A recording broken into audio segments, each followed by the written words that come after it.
सहनाववतु सहनौ भुनक्तु सह वीर्यङ्करवावहै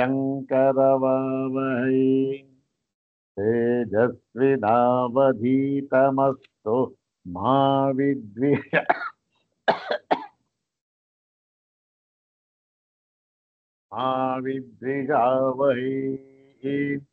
ओम शांति शांति शांति।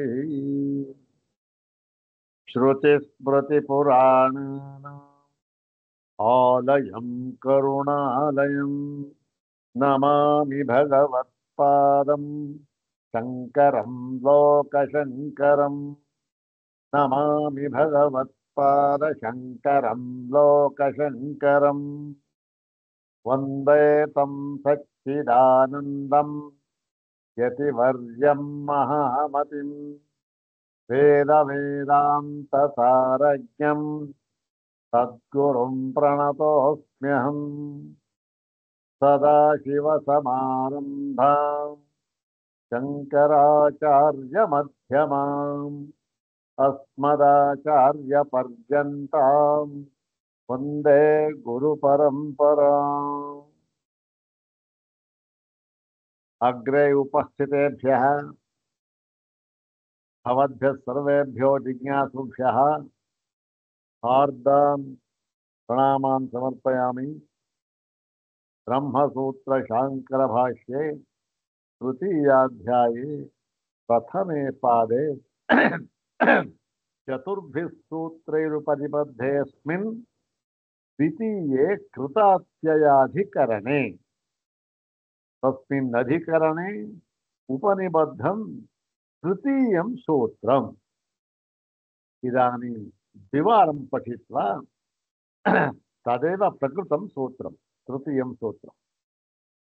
द्विवारं पठित्वा तत्सूत्रं द्विवारं पठित्वा सूत्रार्थं तद्भाष्यभागं च यथाचार्यानुग्रहं विचारयामः। इदं सूत्रं पादादितः दशमं सूत्रं। पादादितः दशमं सूत्रं।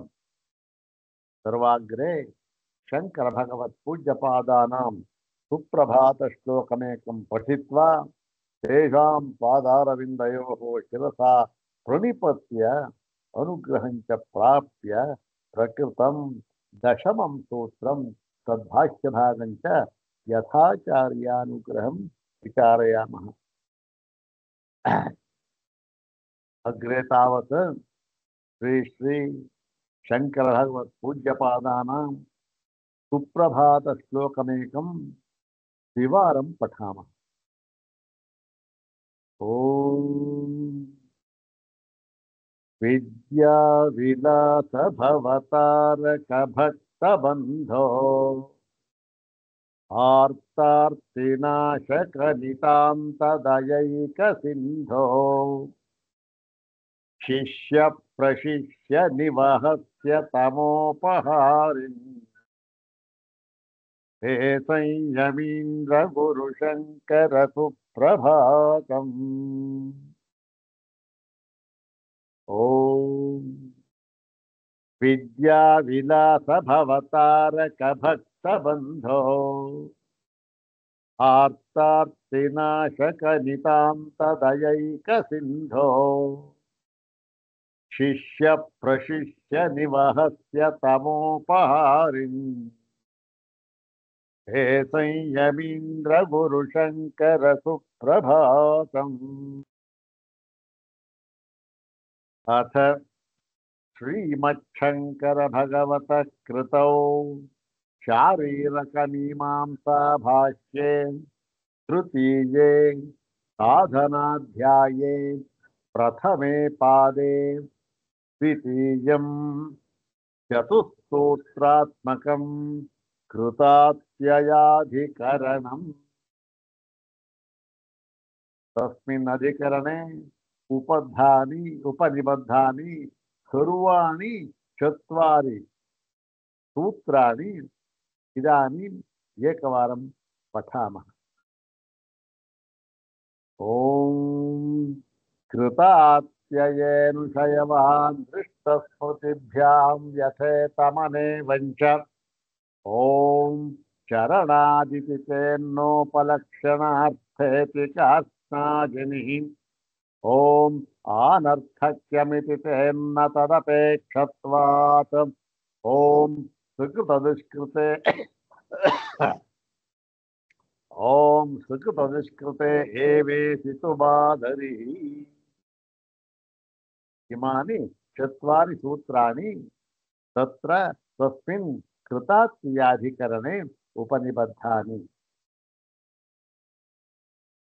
ಇದಾನೀಂ ಪ್ರಕೃತಂ ಸೂತ್ರಂ ಪ್ರಕೃತಂ ತೃತೀಯಂ ಸೂತ್ರಂ ವಿವರಂ ಪಠಾಮಃ ಓಂ ಆನರ್ಥಕ್ಯಮಿತಿ ತೇನ್ನ ತದಪೇಕ್ಷತ್ವಾತ್ ಓಂ ಆನರ್ಥಕ್ಯಮಿತಿ ತೇನ್ನ ತದಪೇಕ್ಷತ್ವಾತ್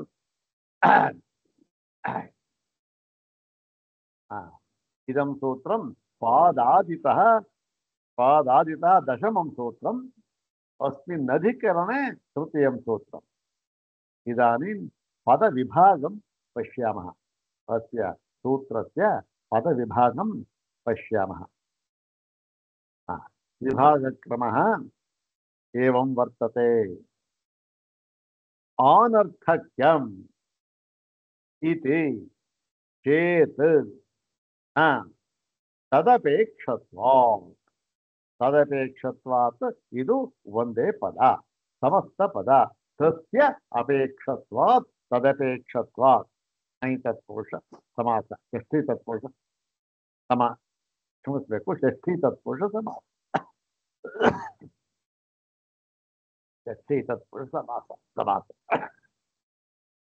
अन्वय नोडु ಎಷ್ಟು ಇದೆ इति पंचपदात्मकमिदं सूत्रम् अनर्थक्यम् इति चेत् न तदपेक्षत्वात् इति पंचपदात्मकमिदं सूत्रम् अन्वयस्तु अनर्थक्यम् अनर्थक्यम् अंद्रेनु अनर्थभाव ಏನು ಅರ್ಥಭಾವ ಯಾವುದರ ಅನರ್ಥಭಾವ ಅಂತಂದ್ರೆ ಹಿಂದೆ ಹೇಳಿದ ಸೂತ್ರದಲ್ಲಿ ವಿಚಾರ ಮಾಡಬೇಕು ನಾವು ಏನು ಹೇಳಿದ್ರು ಹಿಂದೆ ನೋಡಿ ಪೂರ್ವ ಪಕ್ಷ ಹೇಳಿದ್ದ ಏನು ಹೇಳಿದ್ದ ನೋಡಿ ಸ್ವಾಮಿ ಅನುಶಯ ಅನುಶಯ ಅಂತ ನೀವು ಹೇಳ್ತಾ ಇದ್ದೀರಲ್ಲ ಏನು ಸಾನುಶಯನಾಗಿ ಹಿಂತಿರುಗಿ ಬರುತ್ತಾನೆ ಸಾನುಶಯನಾಗಿ ಬರುತ್ತಾನೆ ಅಂತ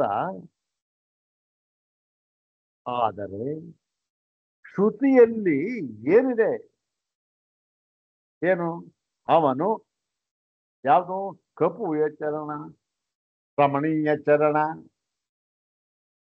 ಅಂತ ಹೇಳಿ ಆ ಚರಣ ಅಂತನ್ನುವ ಪದವನ್ನೇ ಉಪಯೋಗಿಸಿ ಚರಣಾತ್ ಅಂದ್ರೇನು ಚರಣ ಅಂತಂದ್ರೆ ಈ ಶೀಲ ಆಚಾರ ಈಗ ಅರ್ಥ ಆಗುತ್ತೆ ಒಳ್ಳೆಯ ನಡತೆ ಇವೆಲ್ಲ ಹಾಗಾಗಿ ಏನಾಯ್ತು ಈ ಅನುಶಯ ಅಂತಕ್ಕಂಥದ್ದು ಬೇರೆ ಚರಣ ಅಂತಕ್ಕಂಥದ್ದು ಬೇರೆ ಅದಕ್ಕೆ ಉಪನಿಷತ್ ವಾಕ್ಯಗಳನ್ನೆಲ್ಲ ಹೇಳ್ಬಿಟ್ಟ ನೋಡಿ ಉಪನಿಷತ್ನಲ್ಲಿಯೂ ಕೂಡ ಇದನ್ನ ವಿಂಗಡಿಸಿ ಹೇಳಿದ್ದಾರೆ ಏನು ಅನುಶಯ ಮತ್ತೆ ಚರಣ ಇವೆರಡನ್ನೂ ಕೂಡ ವಿಂಗಡಿಸಿ ಹೇಳಿದ್ದಾರೆ ನೀವು ಅದೆರಡನ್ನು ಏನೋ ಒಂದೇ ಅಂತ ಹೇಳ್ಬಿಟ್ಟು ಮಾಡಿಬಿಟ್ರಲ್ಲ ಅಂತ ಹೇಳಿದ್ರೆ ಅದಕ್ಕೆ ಹೇಳಿದ್ರು ಇಲ್ಲಪ್ಪ ಈ ಚರಣ ಅಂತಕ್ಕಂಥದ್ದು ಈ ಒಂದು ಅನುಶಯ ಅಂತ ಏನಿದೆ ಇದಕ್ಕೆ ಪರ್ಯಾಯವಾಗಿ ಬಂದಿರತಕ್ಕಂಥದ್ದು ಅಂತ ಹೇಳಿದ್ರು ಸಿದ್ಧಾಂತ ಮಾಡಿದ್ರು ಅಲ್ಲಿಗೇನಾಯ್ತು ಅನುಶಯ ಮತ್ತೆ ಚರಣ ಎರಡೂ ಕೂಡ ಪರ್ಯಾಯ ಶಬ್ದಗಳು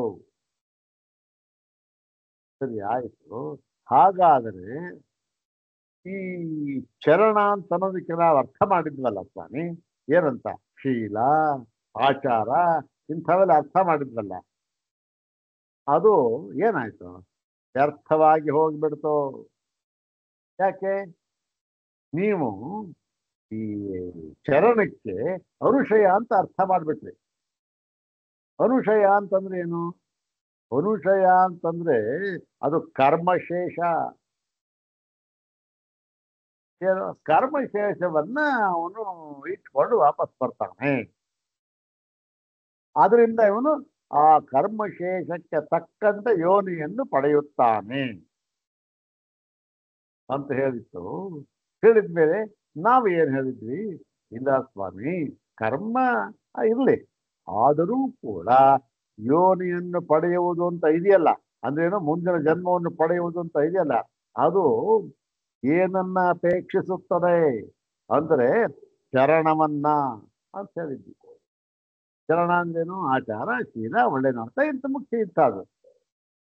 ಇದನ್ನ ಅಪೇಕ್ಷಿಸುತ್ತೆ ಅಂತ ಹೇಳಿದ್ವಿ.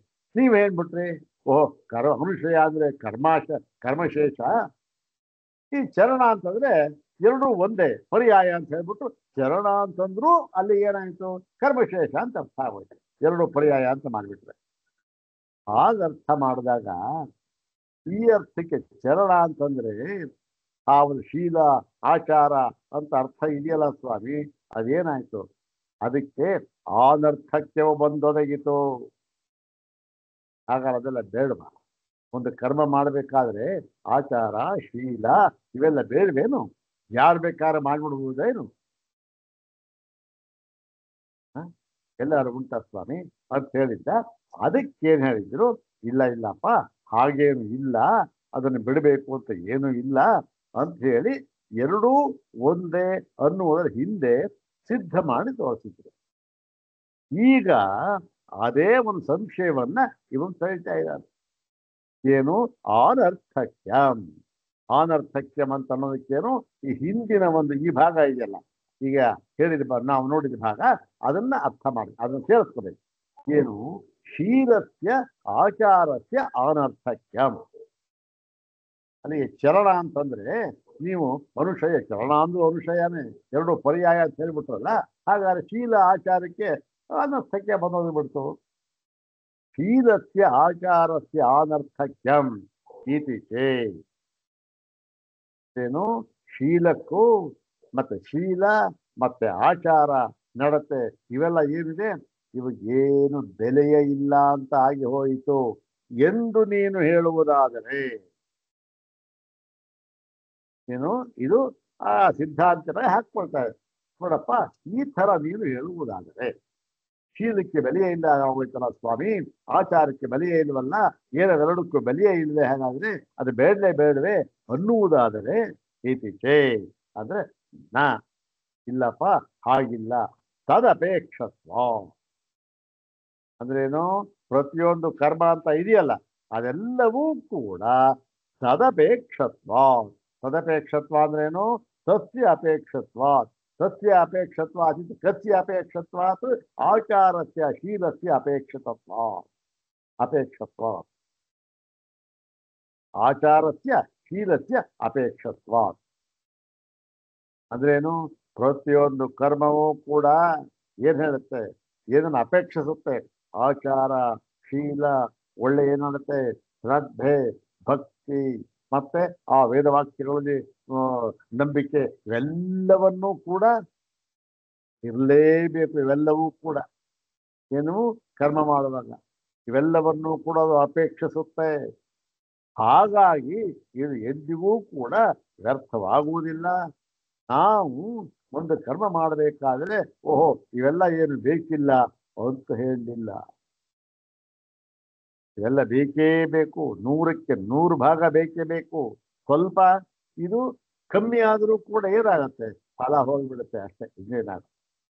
ಇಲ್ಲ ಬೇರೆ ಏನೋ ಫಲ ಆಗುತ್ತೆ, ಅನ್ಯಥಾ ಫಲವಾಗುತ್ತೆ.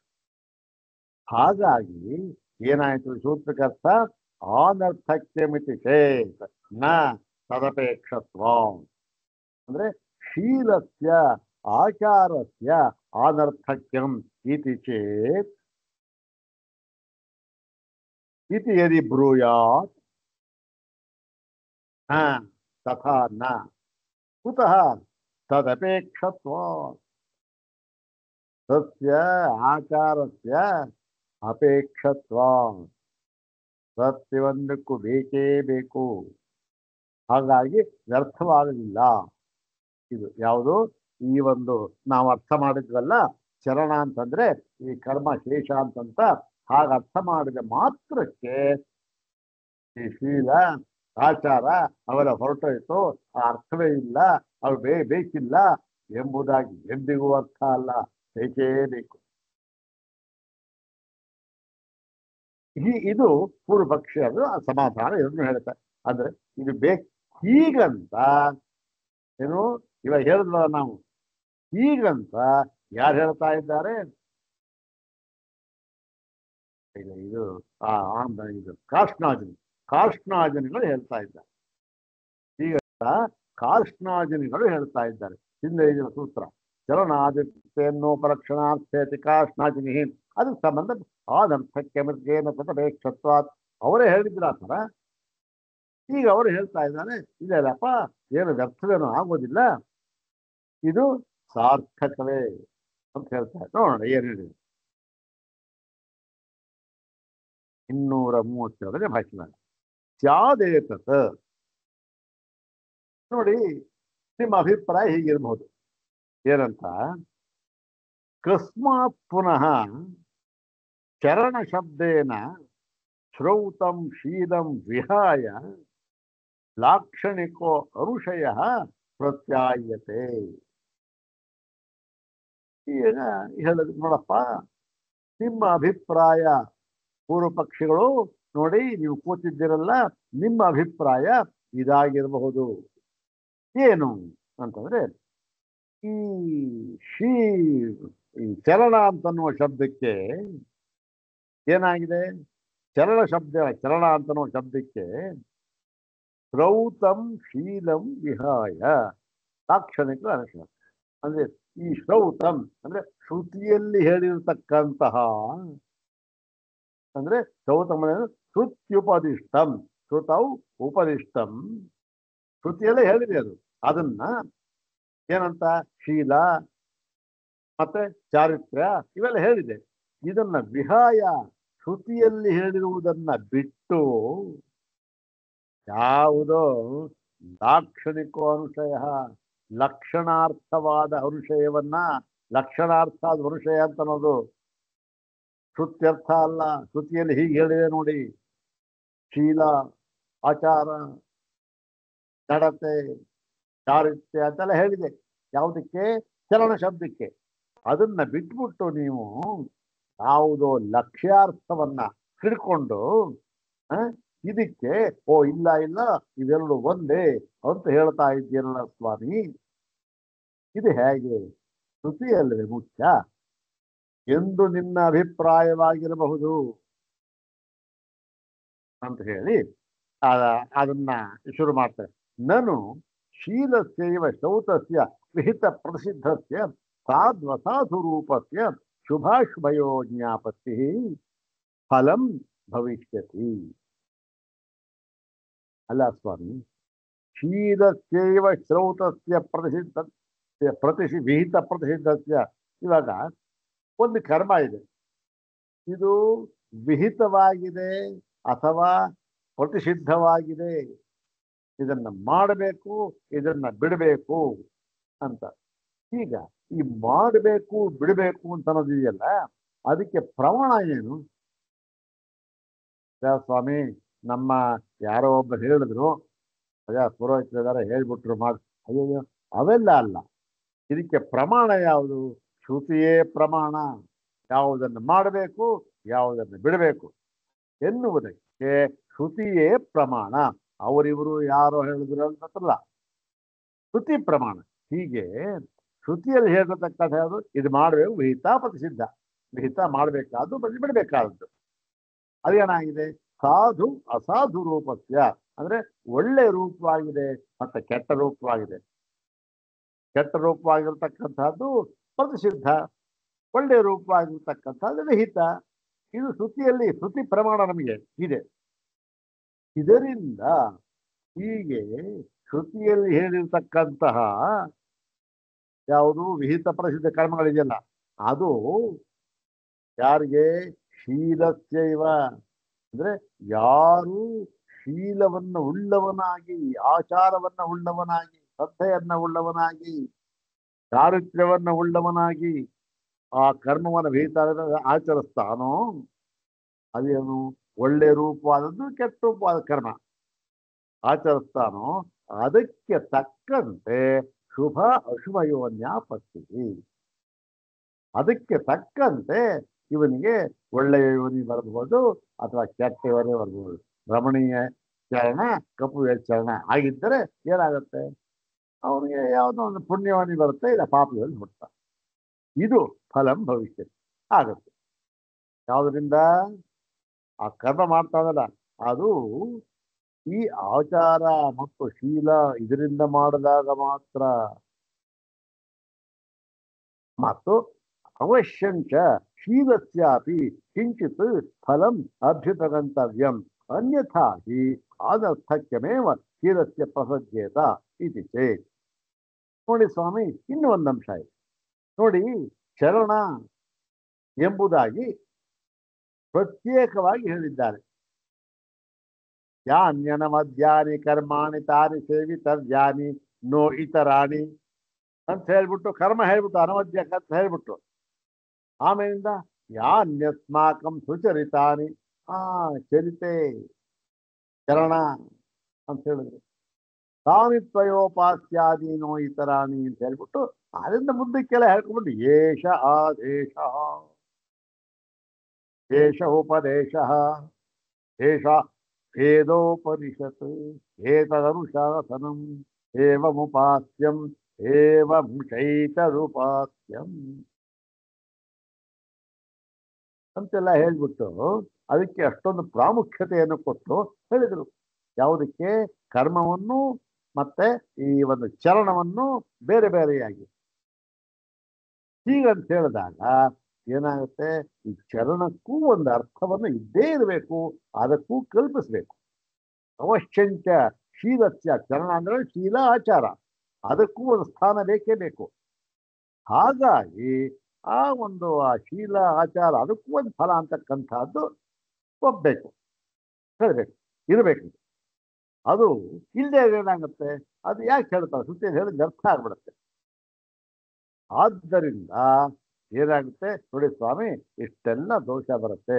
ನೀವೇನ್ ಮಾಡಿದಾಗ ಎರಡೂ ಕೂಡ ಪರ್ಯಾಯ ಎಂದು ಹೇಳಿದಾಗ ಇಲ್ಲ ವ್ಯರ್ಥವಾಗಿಬಿಡುತ್ತೆ, ಆಗರ್ಥಕ್ಕೆ ಬರುತ್ತೆ, ಇಷ್ಟೆಲ್ಲ ಆಗುತ್ತೆ. ಹೀಗೆಂದು ನೀನು ಹೇಳುವುದಾದರೆ ಸಿದ್ಧಾಂತಿ ಹೇಳ್ತಾ ಇದ್ದಾರೆ.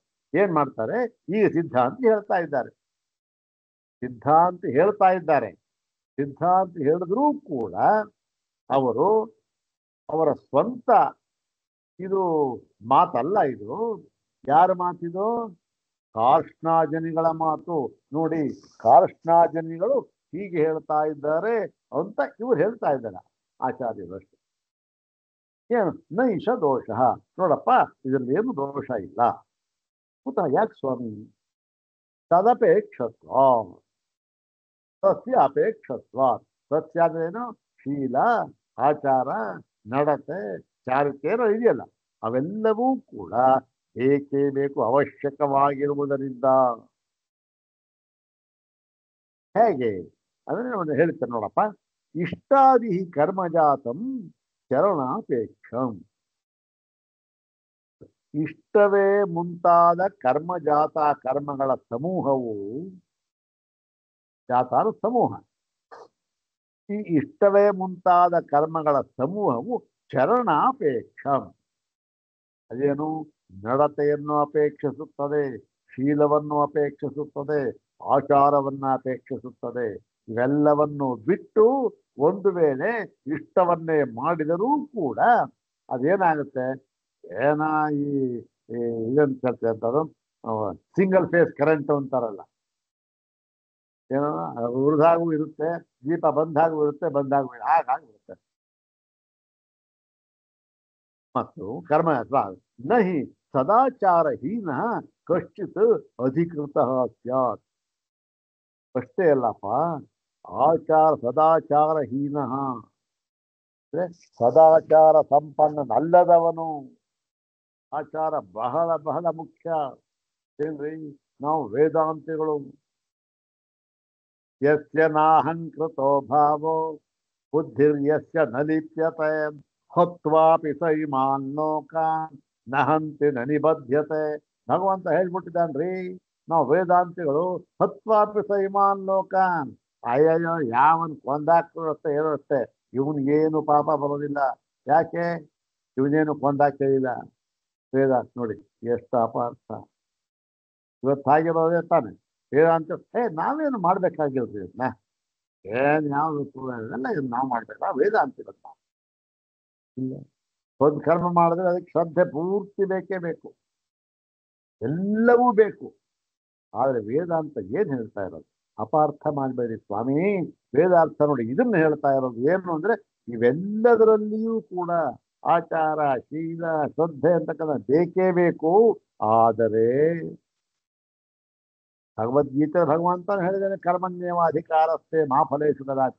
ಅಂದರೆ ಕರ್ತೃತ್ವ ಬುದ್ಧಿಯನ್ನ ಇಟ್ಟುಕೊಳ್ಳದೆ ನೀನು ಮಾಡಿದೆ ಆದರೆ ಅದು ನಿಜವಾದ ಒಬ್ಬ ವೇದಾಂತಿ ಅಂತ ನೀನು ನೆನೆಸ್ಕೊಳ್ತೀಯ.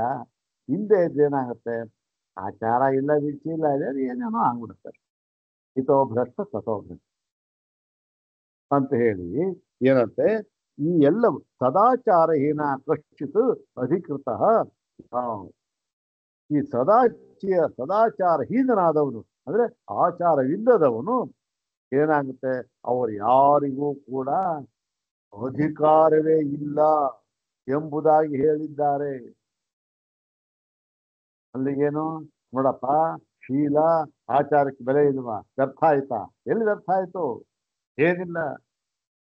ಶೀಲ ಆಚಾರ ಬೇಕೇ ಬೇಕು ಹೇಗಂತ ಹೇಳ್ಬಿಟ್ಟಿದ್ದಾರೆ. ಎಲ್ಲಿ?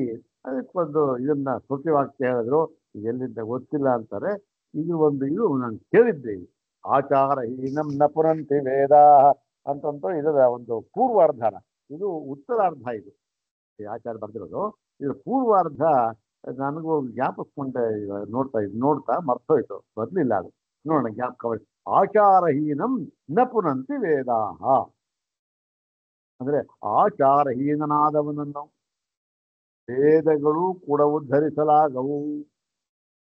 ವೇದಗಳು ಕೂಡ ಅವನು ಎಷ್ಟೇ ವೇದ ಪಾರಾಯಣ ಮಾಡಲಿ, ಏನೇ ಮಾಡಲಿ, ಏನಾದರೂ ಮಾಡಲಿ, ಅವನು ಒಂದು ಪಕ್ಷ ಅವನು ಆಚಾರಹೀನ ಅಂತ ಆಗಿಬಿಟ್ರೆ ಅದ್ಯಾವುದರ ಫಲವೂ ಇಲ್ಲ.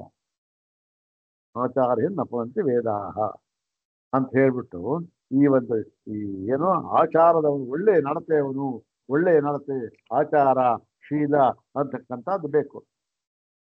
ನಾವು ಕೂಡ ನೋಡಿ, ನಾವು ಲೌಕಿಕವಾಗಿ ಯಾರೋ ಬರ್ತಾರೆ, ಬಂದ್ರೆ ನಾವೇನ್ ಹೇಳ್ತೇವೆ, ಸ್ವಾಮಿ ಇವರು ಅತ್ಯಂತ ಸಾಧು ಚರಣರು.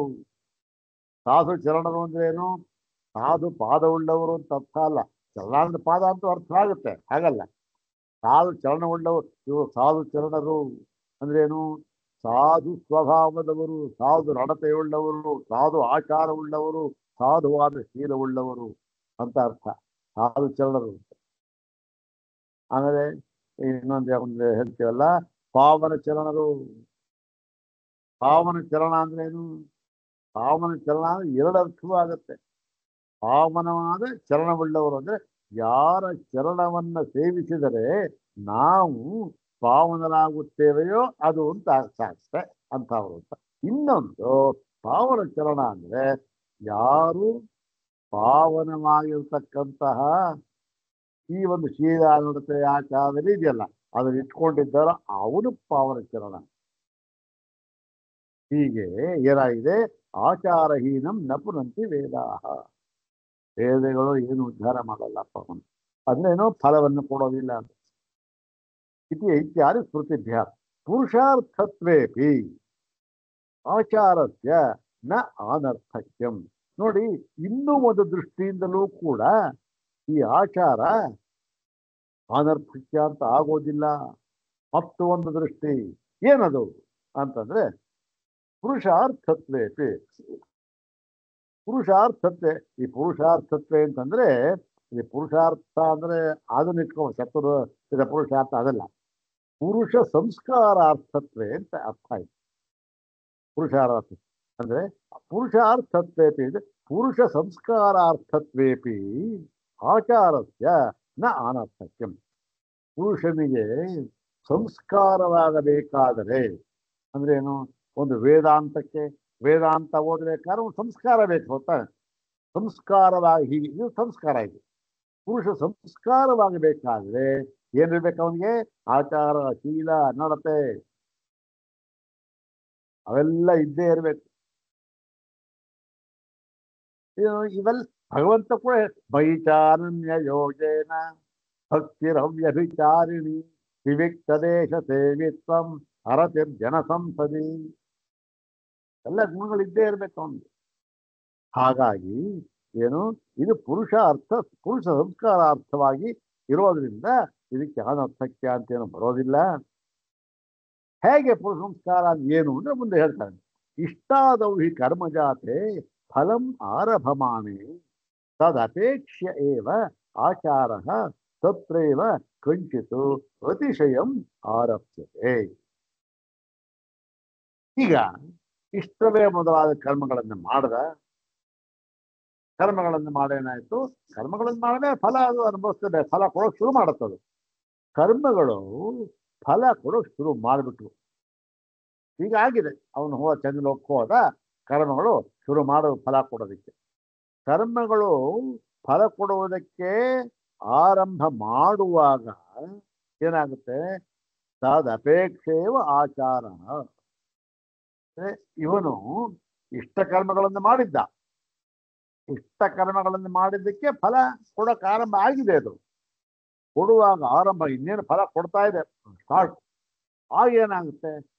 ಸ್ವಲ್ಪ ನೋಡಪ್ಪ, ಇಲ್ಲಿ ಒಂದು ಆಚಾರ, ಶೀಲ, ನಡತೆ, ಅದಕ್ಕೆ ಎಷ್ಟು ಮಾರ್ಕ್ಸು? ಅದಕ್ಕೆ 100ಕ್ಕೆ 10 ಹಾಗಾದ್ರೆ ಸ್ವಲ್ಪ ಏನು ಪರವಾಗಿಲ್ಲ, ನಿಧಾನಕ್ಕೆ ಹೋಗೋಣ, ಏನೋ ಸ್ವಲ್ಪ ಏನೋ ಆದ್ರೂ ಪರವಾಗಿ ಅಂದ್ರೆ ಬಹಳ ಒಂದು ಏನು ಔದಾಸೀನದಿಂದ ಆ ಪುಣ್ಯ ಫಲ ಇದೆಯಲ್ಲ ಅದು ಇವನ ಹತ್ರಕ್ಕೆ ಹೋಗುತ್ತೆ ಶುರು ಮಾಡುತ್ತೆ. ಯಾವುದು ಆಚಾರ, ಶೀಲ, ನಡತೆ ಏನು ಇಲ್ಲ ಅಂದ್ರೆ ಅದ್ರ ಕೊಡುತ್ತೆ ಫಲ, ಕರ್ಮ ಕೊಡುತ್ತೆ. ಆದರೆ ಆ ತೀವ್ರತೆ ಇಲ್ಲ, ಹೋಯ್ತು, ಕಮ್ಮಿಯಾಗಿ ಹೋಯ್ತು. ಅದು ಅಪೇಕ್ಷೆ ಕಂಚಿತ್ ಅತಿಶಯಂ ಆರಭ್ಯತೆ. ಇವಾಗ ಇನ್ನೊಬ್ಬ ಇದ್ದಾನೆ, ಇವನಿಗೆ ಎಷ್ಟಪ್ಪ? ಇವನು ಇಷ್ಟಾದಿ ಕರ್ಮಗಳನ್ನು ಮಾಡಿದ್ದಾನೆ, ಇವನಿಗೆ ಎಷ್ಟು ಮಾರ್ಕ್ಸು? ಆಚಾರ, ಶೀಲ, ಅದಕ್ಕೆ ಎಷ್ಟು ಮಾರ್ಕ್ಸು? ಇವನು ಸ್ವಾಮಿ, ಇವನು 100ಕ್ಕೆ 100 ಅಂದು. ಇವನು 100ಕ್ಕೆ 100. ಹಾಗಾದ್ರೆ ಇವಾಗ ನಾವು ಚಂದ್ರ ಮಂಡಲದ ಫಲ ಏನೋ ಕೊಡ್ಬೇಕಲ್ಲ, ಅದರಲ್ಲೇನೆ ಅತಿಶಯವನ್ನು ಸೇರಿಸ್ಕೊಳ್ಬೇಕು ಅಂತ ಹೇಳಿ ಅತಿಶಯವಾದ ಫಲವನ್ನು ಕೊಡುತ್ತೆ. ಇವನಿಗೆ ಅತಿಶಯ ಇಲ್ಲ, ಸಾಮಾನ್ಯ ಫಲ ಅಷ್ಟೇ. ಕರ್ಮ ಮಾಡಿದ ಫಲ ಇದ್ದೇ ಇದೆ ಇಲ್ಲಿ, ಹೀಗೆ ಅಲ್ಲಿ ಹಾಗೆ ಅಷ್ಟೇ. ಆದ್ದರಿಂದ ಈ ಒಂದು ಆಚಾರ, ಶೀಲ ಅಂತಕ್ಕಂಥದ್ದು ಕರ್ಮ ಫಲವು ಯಾವ ಒಂದು ತಡೆಯೂ ಇಲ್ಲದೆ ಅತಿಶಯವಾಗಿ ಪೂರ್ಣ ರೀತಿಯಲ್ಲಿ ಫಲ ಕೊಡಬೇಕು ಅಂತಂದ್ರೆ ಇವೆಲ್ಲ ಬಹಳ ಮುಖ್ಯ ಅಂತ ಹೇಳಿ ಆಗುತ್ತದೆ ಕರ್ಮ. ಮತ್ತು ಕರ್ಮ ಚ ಸರ್ವಾರ್ಥಕಾರಿ ಇತಿ ಶ್ರುತಿ ಸ್ಮೃತಿ ಪ್ರಸಿದ್ಧಿ. ಕರ್ಮವೇ ಸರ್ವಾರ್ಥಕಾರಿ, ಕಾರಿ ನಪುಂಸಕಲಿಂಗ ಕರ್ಮ, ಸರ್ವಾರ್ಥಕಾರಿ. ಈ ಕರ್ಮ ಇದೆಯಲ್ಲ ಅದು ಸರ್ವಾರ್ಥಕಾರಿ, ಎಲ್ಲ ವಿಧವಾದ ಪ್ರಯೋಜನವನ್ನು ಉಂಟು ಮಾಡತಕ್ಕದ್ದು, ಏನ್ ಬೇಕಾದ್ರೂ ಮಾಡುತ್ತೆ. ಆದರೆ ಅದು ಯಾವಾಗ ಶೀಲ ಮತ್ತೆ ಆಚಾರದಿಂದ ಯುಕ್ತವಾಗಿರುತ್ತೋ ಆಗ ಏನಾಗುತ್ತೆ? ಅತಿಶಯವಾದ ಫಲವನ್ನು ಕೊಡುತ್ತೆ. ಅದೇ ಫಲ, ಅತಿಶಯವಾದ ಫಲ. ಏನಾಯ್ತು ಅವಾಗ? ಈ ಆಚಾರ, ಶೀಲ ಅಂತಕ್ಕಂಥದ್ದು ಒಂಥರ ಇದು ಏನಂತ ಹೇಳ್ತಾರೆ, ಅದಕ್ಕೆ ಬೂಸ್ಟರ್ ಇದ್ದ ಹಾಗೆ ಫಲಕ್ಕೆ ಕೊಡುತ್ತೆ ಅಂದ್ಬಿಟ್ಟು. ತಸ್ಮಾತ್ ಆದ್ದರಿಂದ ಕರ್ಮ ಇವ ಶೀಲೋಪಲಕ್ಷಿತಂ ಅನುಶಯಭೂತಂ ಯೋನ್ಯಾಪತ್ತೌ ಕಾರಣಂ ಇತಿ ಕಾರ್ಷ್ಣಾಜಿನೇರ್ಮತಂ. ಹೀಗಂತ ತಸ್ಮಾತ್ ಆದ್ದರಿಂದ ಕರ್ಮವೇ ಶೀಲೋಪಲಕ್ಷಿತಂ ಅಂದ್ರೆ ಶೀಲ ಎಂಬ ಪದದಿಂದ ಉಪಲಕ್ಷಿತವಾಗಿ, ಅದ್ರ ಉಪಲಕ್ಷಣಕ ಹೇಳಿದ್ರು, ಉಪಲಕ್ಷಿತವಾಗಿ ಏನಾಗಿದೆ? ಅನುಶಯಭೂತಂ, ಅನುಶಯದಿಂದ ಕೂಡಿಕೊಂಡು ಯೋನ್ಯಾಪತ್ತವು ಕಾರಣಂ, ಆ ಯೋನಿಯನ್ನು ಪಡೆಯುವುದಕ್ಕೆ ಕಾರಣವಾಗುತ್ತೆ ಎಂಬುದಾಗಿ ಕಾರ್ಷ್ಣಾಜಿನೇರ್ ಮತಂ ಕಾರ್ಷ್ಣಾಜಿನಿಗಳು ಅಭಿಪ್ರಾಯ ಪಡುತ್ತಾರೆ. ಇದನ್ನು ಹೇಳ್ತಾ ಇರ್ತಕ್ಕಂಥವ್ರು ಯಾರು? ಶಂಕರ ಭಗವತ್ಪ. ಅಂದ್ರೆ ಏನು? ಅವರು ಎಲ್ಲ ನೋಡಿ, ಈ ಕರ್ಮ ಸಿದ್ಧಾಂತ ಇದೆ ನೋಡಿ, ಇದೆ ಈ ಕರ್ಮ ಸಿದ್ಧಾಂತ ಏನು? ಶಾಸ್ತ್ರಾಜ್ಯಗಳು ಒಂಥರ ಹೇಳ್ತಾರೆ, ಫಾದರ್ಗಳು ಇನ್ನೊಂಥರ ಹೇಳ್ತಾರೆ, ಇನ್ನೊಬ್ರು ಇನ್ನೊಂಥರ ಹೇಳ್ತಾರೆ. ಎಲ್ಲ ಏನು? ಇದು ಒಂಥರ ವಿಪ್ರತಿಪತ್ತಿಗಳು. ಯಾಕೆ ಇದು? ಇವೆಲ್ಲ ಕರ್ತೃತಂತ್ರವಾದ ವಿಚಾರಗಳು. ಕರ್ತುಂ ಅಕರ್ತುಂ ಅನ್ಯಥಾ ವಾ ಕರ್ತುಂ ಶಕ್ಯಂ ಲೌಕಿಕಂ ವೈದಿಕಂಚ ಕರ್ಮ ಯಥಾತಿರಾತ್ರ ಷೋಡಶನಂ ಗೃಹ್ಣಾತಿ ನಾತಿರಾತ್ರ ಷೋಡಶನಂ ಗೃಹ್ಣಾತಿ ಉದಿತೇಜು ಹೋತಿ ಹೃತೇಜು. ಇದು ಹೀಗೆ ಇದೆ ಒಂದು ಇದೆ. ಇಲ್ಲಿ ಈ ಸದ್ಯ ಕಾರ್ಷ್ಣಾಜಿನಿಗಳು ಹೀಗೆ ಅಭಿಪ್ರಾಯ ಪಡ್ತಾರೆ ಅಂತ ಹೇಳಿ, ನಹಿ ಕರ್ಮಣಿ ಸಂಭವತಿ ಶೀಲಾತ್ ಯೋನ್ಯಾಪತ್ತಿ ಯುಕ್ತ. ಅಂದ್ರೆ ಏನು? ಕರ್ಮಣಿ ಸಂಭವತಿ ಸತಿ, ಇದು ಸತ್ಯತ್ವ ಪ್ರಯೋಗ. ಕರ್ಮಣಿ ಸಂಭವತಿ ಸತಿ ಅಂದ್ರೆ ಕರ್ಮವು ಸಂಭವಿಸುತ್ತಿರಬೇಕಾದರೆ ಶೀಲಾತ್ ಅಂದ್ರೆ ಶೀಲದಿಂದ ಯೋನ್ಯಾಪತ್ತಿ ನ ಯುಕ್ತ ಅಂದ್ರೆ ಶೀಲದಿಂದಲೇ ಯೋನ್ಯಾಪತ್ತಿ ಆಗುತ್ತೆ. ಇವನು ಹೇಳಿದ್ನಲ್ಲ ಸ್ವಾಮಿ, ಅನುಶಯ ಬೇರೆ ಚರಣ ಬೇರೆ, ಚರಣದಿಂದ ಯೋನ್ಯಾಪತ್ತಿ, ಅನುಶಯದಿಂದ ಅಲ್ಲ. ಸರಿ ಅಂತ ಹೇಳಿದ್ನಲ್ಲ, ಅದಕ್ಕೆ ಶೀಲಾತ್ ಕರ್ಮ ಸಮ್ಮ ಆಗ್ತಾ ಇದೆ ಮಾತ್ರ, ಅದು ಶೀಲಾತ್ ಶೀಲದಿಂದ ಯೋನ್ಯಾಪತ್ತಿ, ಯೋನಿಯನ್ನು ಪಡೆಯುವುದಕ್ಕೆ ಶೀಲವು ಕಾರಣ, ಚರಣ ಕಾರಣ ಅಂತ ಹೇಳಿದ್ಯಲ್ಲ, ಅದು ನ ಯುಕ್ತ. ನಹಿ ಕರ್ಮಣಿ ಸಂಭವತಿ ಶೀಲಾತ್ ಯೋನ್ಯಾಪತ್ತಿ ಯುಕ್ತ. ನಹಿ ಸ್ವಭ್ಯಾಂ ಪಲಾಯಿತು ಪಾರಯಮಾಣೋ ಜಾನುಭ್ಯಾಂ ಬ್ರಹ್ಮಿತು ಅರ್ಹತಿ. ಏನು? ಈ ಒಂದು ಒಬ್ಬ ಮನುಷ್ಯ ಇದ್ದಾನೆ, ಅವನಿಗೆ ಏನಾಗಿದೆ? ಅವನಿಗೆ ಕಾಲುಗಳಿಂದ, ಅವನ ಕಾಲುಗಳಿದೆಯಲ್ಲ ಅದರಿಂದ ಅವನು ಗಟ್ಟಿಯಾಗಿದೆ, ಕಾಲು ಚೆನ್ನಾಗಿದೆ, ಅದರಿಂದಲ್ಲ ಏನ್ ಬೇಕಾದ್ರೆ ಹೋಗ್ತಾ ಎಲ್ಲಿ ಬೇಕಾದ್ರೂ ಓಡ್ತಾನೆ. ಹಾಗೆ ಆ ಕಾಲುಗಳಿಂದಲೇ ಶಕ್ತವಾಗಿದ್ದು ಅದರಿಂದ ಹೋಗೋಕೆ ಶಕ್ತಿ ಇರಬೇಕಾದ್ರೆ ಅವನು ಏನಾಯ್ತನು? ಪಾರಯಮಾಣ ಅಂದ್ರೆ ಅಂದ್ರೆ ಶಕ್ನುವಾನ ಅಂತ ಅರ್ಥ. ಶಕ್ನುವಾನ ಪಾರಯತಿನ ಒಂದೇ, ಶಕ್ನೋತಿ ಅಂದ್ರೆ ಒಂದೇ, ಎರಡು ಒಂದೇ ಅರ್ಥ. ಶಕ್ನುವಾನ ಜಾನುಭ್ಯಾಮ್, ಅವನು ಕಾಲಿನಿಂದೇ ಸಮರ್ಥ, ಅವನು ಹಾಗಿರ್ಬೇಕ. ಜಾನುಭ್ಯಾಮ್ ನಮ್ಮತ್ತೆ, ಓ ಇಲ್ಲಪ್ಪ, ಮಂಡಿ ಊರ್ಕೊಂಡು ಮಂಡಿಗಾನ ಹೋಗ್ತೀನಿ ಅಂದ್ರೆ ಅಂತ ಏನೋ ಇಷ್ಟಪಡ್ತಾನ ಅವನು? ಖಂಡಿತ ಇಷ್ಟಪಡೋದಿಲ್ಲ. ಆದ್ದರಿಂದ ಏನಾಯ್ತು? ಆಚಾರ ಶೀಲ ಎಂಬತಕ್ಕಂಥದ್ದು ಬೇಕೇ ಬೇಕು.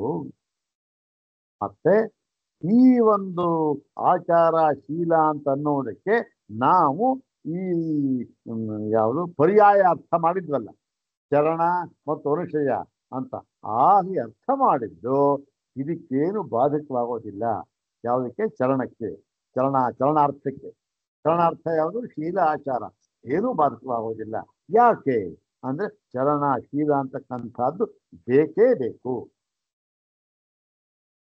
ಅದಿಲ್ಲದೆ ಆಗೋದಿಲ್ಲ. ಇನ್ನು ಧರ್ಮ ಕೊಡುತ್ತೆ, ಆದರೂ ಕೂಡ ಶೀಲದಿಂದ ಯುಕ್ತನಾಗಿ ಅದನ್ನು ಮಾಡಿದರೆ ಜಾಸ್ತಿ ಫಲ ಕೊಡುತ್ತೆ, ಅತಿಶಯವಾದ ಫಲವನ್ನು ಕೊಡುತ್ತೆ. ಅತಿಶಯವಾದ ಜಾಸ್ತಿ ಇಲ್ಲ, ನಿಗದಿ ಆಗಿಬಿಟ್ಟಿರುತ್ತೆ, ಅದು ಪೂರ್ಣ ಫಲವನ್ನು ಕೊಡುತ್ತೆ. ಇದೇನು ಕೊಡೋದಿಲ್ಲ ಅಂತೇಳಿ ಈ ಒಂದು ಕಾರ್ಷ್ಣಾಜನಿಗಳು ಇದನ್ನ ತಿಳಿತಾರೆ ಅಂತ ಹೇಳ್ತಾರೆ ಅಂತ ಹೇಳಿದ್ರು. ಈಗ ಮುಂದಿನ ಸೂತ್ರ ಇದೆ, ಅದು ಈ ಪ್ರಕರಣದಲ್ಲಿ ಪಾದರಿಗಳ ಸಿದ್ಧಾಂತ ಏನು, ಪಾದರಿಗಳು ಏನ್ ಹೇಳ್ತಾರೆ ಅಂತ ಹೇಳಿದ್ರು. ಈಗ ಬಾದರಿಗಳು ಏನ್ ಹೇಳ್ತಾರೆ ಅಂತ ತಿಳ್ಕೊಳ್ಬೇಕಾದ್ರೆ ಈ ಕಾಷ್ಟಾಜನಗಳಿದ್ದಾರಲ್ಲ, ಇವರು ಏನ್ ಹೇಳಿದ್ದಾರೆ? ಒಂದೇ ಒಂದು ಮಾತರಲ್ಲಿ ಇವರೇನ್ ಹೇಳಿದ್ರು ನೋಡು, ಅನುಶಯ ಮತ್ತೆ ಚರಣ ಎಂಬತಕ್ಕಂಥದ್ದನ್ನ ಏನು ಬೇರೆ ಬೇರೆ ಅಂತ ಇಟ್ಟುಕೊಂಡು ಯಾರು ಕಾಷ್ಣಾದಿನಿಗಳು ಎರಡೂ ಬೇರೆ ಬೇರೆ ಅಂತ ಇಟ್ಕೊಂಡಿದ್ದಾರೆ. ಇಟ್ಕೊಂಡ್ರೂ ಕೂಡ ಅದನ್ನ ಪರ್ಯಾಯ ರೂಪದಿಂದ ಬಳಸಿ ಮತ್ತೆ ಅದಕ್ಕೆ ಆ ಒಂದು ಶ್ರುತ್ಯರ್ಥಕ್ಕೆ ಬಾಧಕವಾಗದಂತೆ ಅವರು ಅರ್ಥ ಮಾಡಿದ್ದಾರೆ. ಶ್ರುತ್ಯರ್ಥ ಏನು? ಆಚಾರ ಬೇಕು, ಶೀಲ ಬೇಕು, ಧರ್ಮ ಬೇಕು ಅಂತ ಹೇಳಿದ್ದಾರೆ. ಅದಕ್ಕೆ ಅಡ್ಡಿಯಾಗದಂತೆ, ಅದಕ್ಕೆ ಏನೂ ಕೂಡ ಬಾಧಕವಾಗದಂತೆ ಅರ್ಥ ಮಾಡಿದ್ದಾರೆ. ಆದರೂ ಕೂಡ ಏನಾಯ್ತು, ಇವರು ಮನುಷ್ಯ ಚಲನ ಅಂತಕ್ಕಂಥ ಎರಡು ಹೇಳ್ತಾರೆ. ಆ ಹೇಳಿದ್ರು ಕೂಡ ಪೂರ್ವ ಪಕ್ಷ ಹೇಳಿದ್ನಲ್ಲ, ಆ ಅರ್ಥ ಅಲ್ಲ. ಎರಡೂ ಒಂದೇ ಪರ್ಯಾಯ ರೂಪದಲ್ಲಿ ಹೇಳಿದ್ದಾರೆ. ಮತ್ತು ಇದ್ರು ಬೇಕೇ ಬೇಕು. ಪೂರ್ವ ಪಕ್ಷ ಹೇಳಿದ್ರೆ ನಮ್ಮ ಸಿದ್ಧಾಂತದಲ್ಲಿ ಆಚಾರ ಶೀಲ ಏನು ಬೇಡಲೇಬೇಕಿಲ್ಲ ಅಂತ ಹೇಳುತ್ತೆ. ಇಲ್ಲಿ ಹಾಗೆ ಹೇಳಿಲ್ಲ ಕೃಷ್ಣ ಕಾಲ್ಸ್ನಾದಿನಿಗಳು. ಇಲ್ಲ, ಬೇಕೇ ಬೇಕಪ್ಪ, ಆನರ್ಥಕ್ಕೆ ಯಾವುದೂ ಆಗುವುದಿಲ್ಲ. ಇದೇ ರೀತಿ ಬಾದರಗಳು ಏನು ಹೇಳ್ತಾರೆ, ಅನುಶಯ ಮತ್ತೆ ಚರಣ ಅವರೂ ಕೂಡ ಇದನ್ನೇ ಹೇಳ್ತಾರ, ಇಲ್ಲ ಇದಕ್ಕೆ ವಿರುದ್ಧವಾಗಿ ಏನಾದ್ರು ಹೇಳ್ತಾರ, ಅದನ್ನ ನೋಡ್ಬೇಕು. ಅದನ್ನ ಈ ಒಂದು ಮುಂದಿನ ಸೂತ್ರದಲ್ಲಿ ಹೇಳ್ತಾರೆ. ಇವೆಲ್ಲ ಒಂದು ನಾವು ಇದು ಮಾಡ್ಕೊಳ್ತೀವಿ. ಇವೆಲ್ಲ ಯಾತಕ್ಕೆ ಇಷ್ಟ ಪಡ್ತಾರೆ. ಅಯ್ಯೋ ನೋಡ್ರಿ, ನಾವು ವೇದಾಂತಿಗಳು 4 ಸೂತ್ರ ಓದ್ಕೊಂಡ್ರೆ ಸಾಕು. ಯಾವುದು ಆ ಒಂದು ಚತುಸ್ಸೂತ್ರ ಹಾಗೆ ಇದೆಯಲ್ಲ, ಅದನ್ನು ಓದ್ಕೊಂಡ್ರೆ ಸಾಕು. ಮುಖ್ಯವಾಗಿ ನಾನು ಈಗ ಒಂದು 3-4 ದಿವಸ ಒಂದು ಪುಸ್ತಕ ಓದ್ತಾ ಇದ್ದೆ. ಅದರಲ್ಲಿ ಒಬ್ಬರು ಬರೆದಿದ್ರು, ಬಹಳ ಚೆನ್ನಾಗಿ ಬರೆದಿದ್ರು.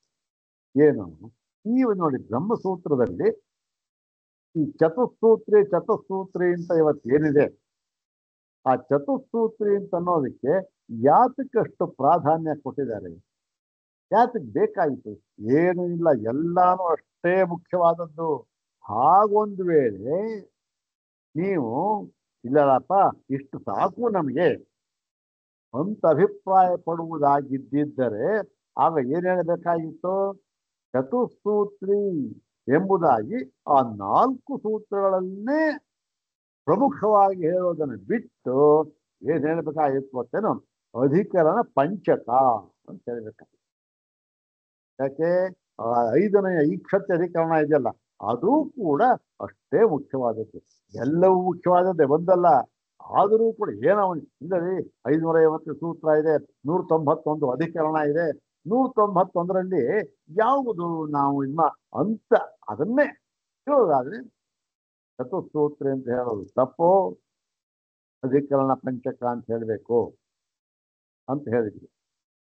ಒಂದು ಇದಕ್ಕೆ ಹೇಳಿದ್ವಿ ಅಷ್ಟೇ. ಯಾಕೆಂದ್ರೆ ಇನ್ನೊಂದೇನು ವಿಚಾರ, ಸಾಮಾನ್ಯವಾಗಿ ಈ ವ್ಯಾಖ್ಯಾನಕಾರಿದ್ದಾರೆ ನೋಡಿ, ಎಲ್ಲ ಈ ಪದ್ಮಪಾದರು ಮತ್ತೆ ಅವರ ಅನುಯಾಯಿಗಳು, ಭಾಮತಿಯರ ಅನುಯಾಯಿಗಳು ಇದ್ದಾರೆ. ಅವರು ಸಾಧ್ಯ 100ಕ್ಕೆ 99 ಭಾಗ ಈ ಚತುಸ್ಸೂತ್ರಿಗೆ ಮಾತ್ರ ವ್ಯಾಖ್ಯಾನ ಬರ್ದಿದ್ರು.